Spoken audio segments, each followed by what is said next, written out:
Voasambotry ny mpitandro ny filaminana tany Befandriana avaritra ilay tovolahy vao 1 taona monja. Namonina hafaty an'ilay zazalahy 12 taona teto amin'ny fokotanin'ny Mahavoky avaratra tamin'ny 7 ny volana Desambra 2024 lasa teo.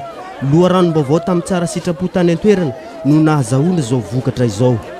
Karaka ny baiko azo leptaty moa tadiavina amin'ilay toerana voalaza izy tamin'izay fa tsy hita.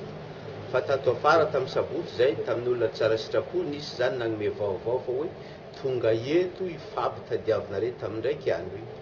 Raha nahiny zany moa nipitany filaminana atao Befandriana zay nitarity miaraka amin'ny gendarme ambany fifehezaka nandeha tamin'ilay toerana. Tratra tao tokoa izy mbola vao magnamboamboatra lamba tao an-trano, tratra izy hitanareo zeo.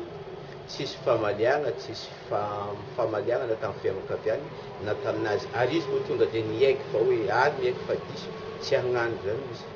Niteraka savorivory tsy filaminana teto an-tampon-tanànan'ny Mahajanga ity raharaha famonon-jaza ity tamin'ny volana Desambra lasa teo iny ka nampanantena ny mpitandro ny filaminana fa hitondra ny mpanao ratsy eny anivon'ny fitsarana.